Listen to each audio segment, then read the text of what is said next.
আসসালামু আলাইকুম সবাইকে। আজকের ভিডিওতে আমি আপনাদের সাথে আমার সকালটা কিভাবে যায়, কেমন ব্যস্ততায় কাটে সেটাই আপনাদের সাথে শেয়ার করব। আমি চেয়েছিলাম এই ভিডিওতে একদম হোল ডে শেয়ার করতে, কিন্তু অনেক লম্বা হয়ে যাচ্ছে, যার কারণে আমি এখানে পার্ট 1 জাস্ট সকালেরটা শেয়ার করতেছি। দেন নেক্সট ভিডিওতে দুপুরের পর থেকে আমি রাত অবধি কি করেছিলাম সেটাই শেয়ার করবো। ভাই রে ভাই, সকালের টাইমটা যে আমার জন্য এত লিমিটেড থাকে, কারণ আশিলকে উঠানো, নাস্তা বানানো, রেডি করানো, ওর স্কুলে দিয়ে দেন আমার স্কুলে যেতে হবে, ওই সবগুলো মাথায় রেখে কখনো ভিডিও ক্যাপচার করা হয় না। কারণ যদি ভিডিও ক্যাপচার করতে যায় তাহলে হচ্ছে কি আমার বাসায় থেকে যাওয়া লাগবে, হ্যাঁ, আর স্কুলে যাওয়া লাগবে না, এরকম একটা ব্যাপার আর কি। কিন্তু ওই দিন আমার ক্লাস ছিল না, যার কারণে চিন্তা করলাম আচ্ছা আপনাদের সাথে একটু ভিডিও শেয়ার করি, যেহেতু আমি 8:30টার দিকে বাসা থেকে বের হবো। নর্মালি তো 7:50-এর দিকে বের হয়ে যেতে হয়। অনেক বেশি বকর বকর করতেছি। এখন আজকে সকালে আমি কি নাস্তা রেডি করতেছি সেটা আপনাদের সাথে শেয়ার করি। নর্মালি এই সময়টা আমরা দুইজন, মানে আমরা হাজব্যান্ড ওয়াইফ দুইজনে ভাগাভাগি করে নিই। কেউ যদি কিচেনে যায় তাহলে আরেকজন হচ্ছে আরশিলকে রেডি করানো, ড্রেস পরানো, এগুলা সামলায়। আজকে আমি কিচেনে আছি আর আরশিল এখনো ঘুমে। ওর বাবা কাজে চলে যাওয়ার পরে দেন আমি ওকে উঠাবো, নাস্তা করাবো, তারপর আমরা বের হবো। একটু চা বসিয়েছি, যেটাকে মশলা চা, রং চা, লিকার চা, কে কি বলেন আমি জানি না, আমাদের ফেনীতে এটাকে রং চাই বলে।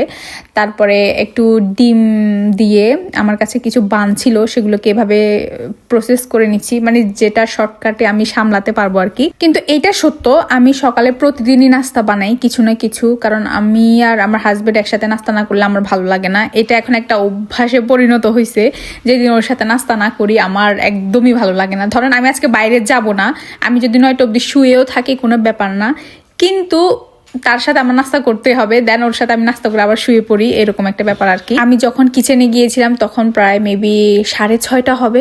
ওই সময়টা আমার মনে নাই, যেহেতু এটা প্রায় 1.5 থেকে 2 মাস আগের ভিডিও। তো আপনাদের সাথে আমি একটা অনেস্ট রিভিউ শেয়ার করি। ওই দিনের নাস্তাটা আমাদের খুব একটা ভালো লাগে নাই। কারণ হচ্ছে নর্মালি সকালে আমরা পরোটা খাই বা আটা দিয়ে রুটি বানাই বা চালের গুঁড়ি দিয়ে যে পিঠা হয় সেটা বানাই। কারণ হচ্ছে বানগুলো আনা হয়েছে অনেকদিন হয়েছে, কোনোভাবে খেয়ে শেষ করতে পারতেছিলাম না। এদিকে মেয়াদও শেষ হয়ে যাচ্ছিল, তো কোনো না কোনো হয়তো শেষ করতেই হতো। কথা ভেবে হাসি আসতেছিল অনেক। সেটা হচ্ছে বাবা বাড়িতে যখন ছিলাম তখন কোনো জিনিস যদি খেতে মন চেয়েছে তো খেলাম, মন চায় নাই তো ওটা অমনে পড়ে থাকুক, নষ্ট হোক, যা মন চায় হোক, কোনো প্যারা নাই। কিন্তু এখন জামাইয়ের সংসারে এসে মনে হয় যে কোনো কিছু অপচয় হলে খুবই খারাপ লাগে, মনে হয় সংসারই হয়ে গিয়েছি ভাই। আচ্ছা যাই হোক, আমাদের নাস্তা পানি শেষ, এখন সে রেডি হয়ে গিয়েছে পুরোপুরি। পরে ওয়াশিং মেশিনে অনেক কাপড় ছিল, কয়েকদিনের কাপড় জমে গিয়েছে, কারণ ওই সপ্তাহটা পুরোটাই বৃষ্টি ছিল। আমি এগুলো একা একা দিতে পারবো না দেখে সে সবগুলো একদম বাইরে মেলে দিয়ে সুন্দর করে সেট করে দিয়ে তারপর সে জবে চলে গেছে।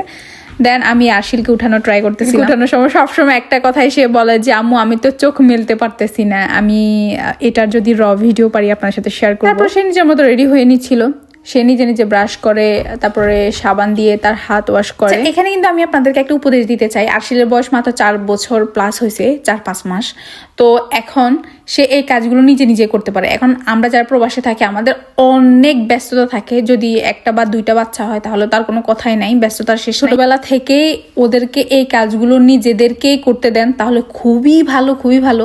নর্মালি প্রবাসে আমি দেখছি ম্যাক্সিমাম ভাবিদের বাচ্চারা এই কাজগুলো নিজেরাই করে, হয় কি আপনাদের অনেক বেশি হেল্প হয় আর তারা নিজেরাও সেলফ ডিপেন্ডেন্ট হয়ে উঠে। একদম আলাদা, বাংলাদেশে যেহেতু একটা ফ্যামিলিতে অনেক মেম্বার্স থাকে, কেউ না কেউ হেল্প করতে পারে, কোনো প্যারা নেই। কিন্তু এই কাজগুলো আমরা যারা একা থাকি, যদি বাচ্চাদের নিজের কাজগুলো নিজেদেরকে করতে দেই আমাদের অনেক সময় সেভড হয় আর কি। এই যে আমি এখানে ওকে এখন জামা পরালাম, ও কিন্তু নিজের জামা নিজে পরতে পারে, নিজের জুতো নিজে পরতে পারে, নিজের মুখে নিজেই ক্রিম লাগায়, তারপরে নিজের ফ্রেশ তো নিজে হতে পারে, আলহামদুলিল্লাহ। এখন যেহেতু আমার হাতে সময় ছিল তো আমি ওকে রেডি করিয়ে দিয়েছি। তারপর ওকে বললাম নাস্তা করতে বসতে, ও নাস্তা করে বসার পর বলতেছে ওর কাছে অনেক বেশি ঠান্ডা লাগতেছিল, তো ওকে জ্যাকেট পরাই দিয়েছি। আমি বের হতে হতে এখনো 20 মিনিটের মতো ছিল, আমার রেডি হতে সর্বোচ্চ 5 মিনিটের মতো লাগে। তো চিন্তা করলাম যে আচ্ছা তাহলে কিচেনে যা একটু ময়লা হয়েছে আমি একটু ক্লিন করে যাই। আজকে আমাকে একটু দৌড়াদৌড়ি করতে হবে, আস্তে আস্তে দুপুর হয়ে যাবে। যদি এই কাজগুলো গুছিয়ে রেখে যায় তাহলে আসার পরে আমার অন্যান্য কাজগুলো করতে অনেক বেশি সহজ হবে। আর কিচেন গুছিয়ে রাখলে মনে হয় যে লাইফের অর্ধেক কাজই শেষ। আমি জানি না এমন ফিল কার কার হয়,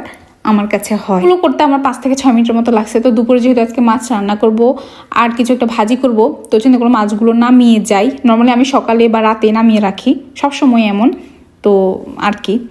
তো আমি সকালে যখন উজু করি তখনই আমি মুখে ময়শ্চারাইজার লাগিয়ে ফেলি, সাথে সাথে ময়শ্চারাইজারের উপর আমি কখনোই সানস্ক্রিন দিই না। র ফেসও আমি কখনো সানস্ক্রিন দিই না। তো এই সানস্ক্রিনটা আমার অনেক বেশি পছন্দের, কারণ এটা অনেক বেশি লাইট ওয়েট আর এটাতে নাইসিনামাইড দেওয়া থাকার কারণে আমার ফেসের সাথে খুব ভালোভাবে যায়। তারপর ড্রেসটা পরলাম, হিজাবটা করলাম, আর আরশিল তো আগে রেডি ছিল, তো ওকে নিয়ে আমি বের হয়ে যাচ্ছি। আর বাহিরে আজকে একটু পরপর বৃষ্টি হচ্ছিল, তবে আমরা যখন বের হয়েছি তখন বৃষ্টি হচ্ছিল না। আমি বুঝিনি এটা মেয়েদের কি সমস্যা নাকি আমার একার বা পার্সোনাল সমস্যা। সেটা হচ্ছে আমি বাসায় এতবার আয়না দেখছি যে সব ঠিকঠাক আছে কিনা, তারপরে বের হয়ে আমি ক্যামেরা অন করে দেখতেছি যে না সব ঠিক আছে কিনা, আমার মাস্ক ঠিক আছে কিনা, আমার হিজাব ঠিক আছে কিনা। কেউ বললাম যে একটা লাইক দাও, কিন্তু না, সে ঠান্ডার ভিতরে বৃষ্টির ভিতরে বের হয়েছে, তার এটা মন চাচ্ছে না। একটু যাওয়ার পরে সে হাঁফাই গেছে, বলতেছে আমি একটু রেস্ট নিই, কারণ হচ্ছে অনেক ছোট মানুষ, ওকে প্রায় 26 থেকে 27 মিনিটের মতো হাঁটতে হয়। এগুলো ফোটার পরে এত সুন্দর লাগে। ওকে দেন ওকে আমি স্কুলে দেওয়ার পরে আমি আমার কাজে চলে যাচ্ছি। নেক্সট ভিডিওতে শেয়ার করবো যে আমি এরপরে কি করেছিলাম। Stay with me, tata.